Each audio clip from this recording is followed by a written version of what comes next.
在家里好吃懒做的人突然跑去登山攀岩了，听着离谱，现实中却屡见不鲜。近期鳌泰县的登山新闻更是印证了登山从来不是一时兴起的儿戏。2026年1月，5名外地人员违规避开管护站，穿越鳌泰县核心区，最终导致2人遇难，1人坠崖。其余人员经过惊险搜救才脱险。鳌泰县本来就是国家级的自然保护核心区，2024年4月起就明令禁止违规穿越2000米以上的区域。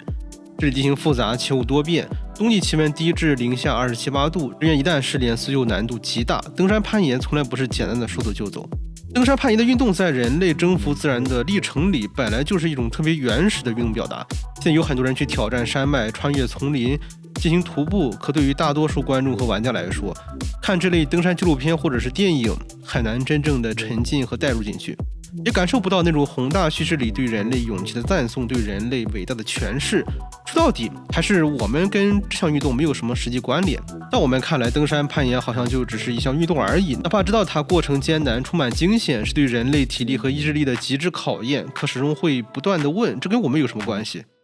直到我玩到《孤山独影》这款游戏，才真正有了答案，也终于理解。在玩这款游戏时，我都感觉到力竭和无奈。那么真正的登山和攀岩只会更加困难和凶险。真正的登山运动从来不是一时冲动的冒险，而是需要敬畏、规划和坚持的极致挑战。孤山独影这款游戏的玩法打造方式特别独特，尤其是用手柄操纵玩家攀岩的设定，直接让玩家沉浸式的体验到了登山的不易。游戏里的主角艾娃把攀登神之山当做一生的登顶目标，为了这个梦想，他要付出的代价远不止登山路上的风餐露宿。在游戏里，玩家得亲手规划登山体验和日常生存的平衡，时刻关注角色的饥饿、脱水状态，还有精神层面的变化。同时，主角还会不断收到过去朋友的短信、语音，还有同事的各种联系。哪怕你的肉体远离现代社会，精神依然没能离开。攀岩的路上还能不断发现同行前辈留下的各种遗迹和碎片。最出彩的还是游戏的核心玩法，控制四肢进行攀岩，这和现实里登山逻辑完全一致。就是要靠四肢一步步向前，寻找最佳支点的同时，在不断记住支点，撑起身体向上爬，不断切换四肢，反复向上攀爬的过程。而且游戏的力反馈做得特别好，踩在稳固的支点上能够放心大胆的迈步。要是支点不坚实，或者接触点没找对，角色的手脚就会不自觉的抖动。要是长时间找不到新的受力点，很快就会力竭坠崖。如果要从游戏设计角度来讲，这些攀岩位置不同的受力点需要游戏制作者一个一个去铺上去，是非常费时费力的操作，可见游戏制作的用心和认真程度。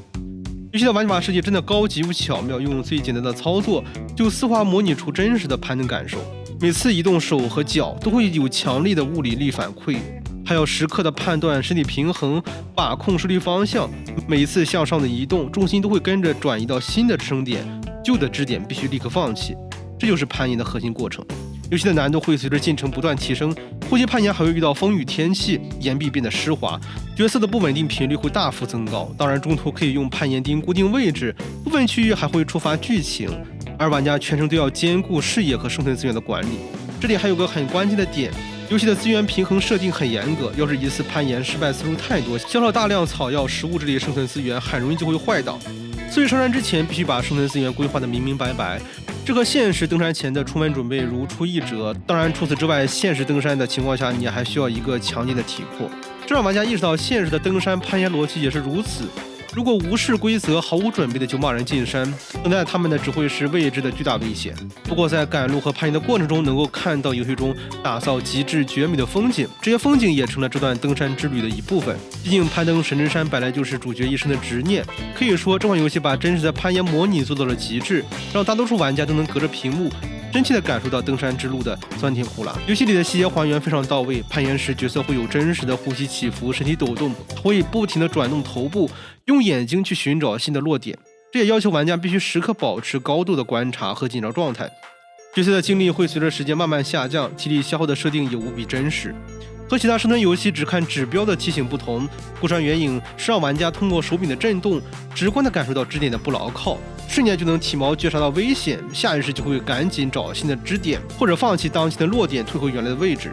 通过手柄的操作模式，玩家和角色艾娃之间仿佛有了生命连结，能真切感受到他的劳累、饥饿、干渴，还有身体状态的变化。爬到某个节点觉得累了，就会自然地想到打个攀岩钉，钉在岩壁上，吃点食物补充能量，这一点也特别真实。现实里攀岩时四肢都被占用，本就没法进食，只有固定好身体才能休息补给，游戏把这个体验还原得特别好。攀岩登山的路上看似是孤身一人，却总能发现稀少的人类痕迹。毕竟能来到神之山的人本就寥寥无几，也正因为如此，玩家才会真切地感受到自己正在做的是一件极少有人能够完成的事，是在征服一座伟大的神山。途中会遇到前辈攀岩者留下的痕迹，还有远方传来的问候信息，会让人忍不住想，如果自己攀岩成功，回去后也能收获这份恩情。而当下这份攀岩的体验，这份孤独的旅程，是独属于自己的珍贵感受。游戏里还有一部分 DIY 的内容，但是这部分内容与其他游戏强行政治正确不同，反而让整个故事更有温度。主角的朋友跟艾娃一同养了一只小猫，偶尔会给艾娃发信息，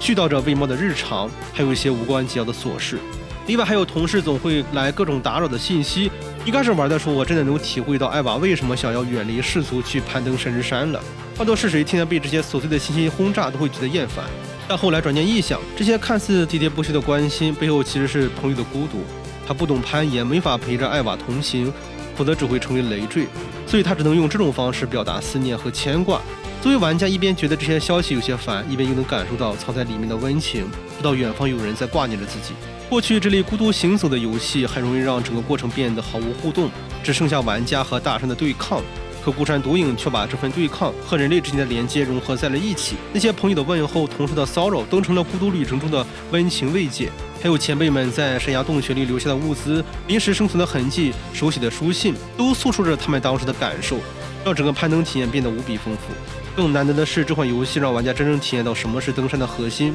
不用去纠结孤山独影是否100%还原了现实攀岩的物理发力、卡路里的消耗、身体素质的要求，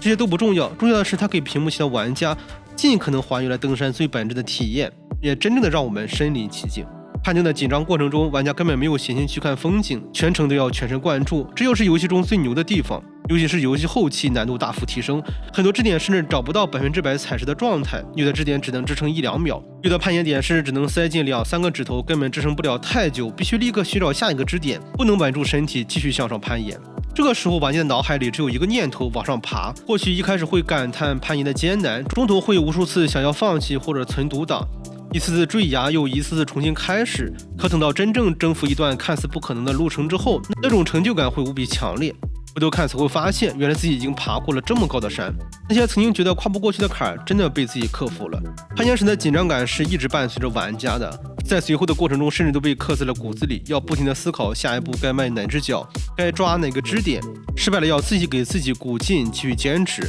快要成功时，潜意识里会觉得再坚持一步，这一步一定要踏准。要是突然脚没踩稳，第一反应就是赶紧把脚收回来。只有真正的踩定，暂时稳住身体时，才会意识到，他妈的，这一款游戏把我玩力竭了。或许这会儿才会停下来喘口气，才会有功夫抬头看看周围，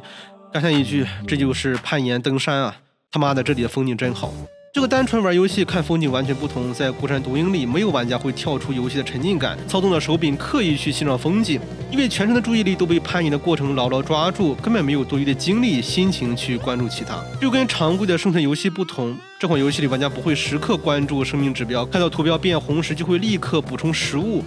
因为眼前的攀岩更加棘手，下个支点在哪里需要时刻关注。而且在这个过程中，玩家很容易进入心流模式，这种心流模式大概跟现实里攀岩运动员在攀登时的状态高度同频吧，这是极其宝贵的体验，甚至会让人联想到自己在日常生活中、工作中进入心流的时刻。这也是这款游戏的魅力所在，它已经超越了普通游戏的范畴，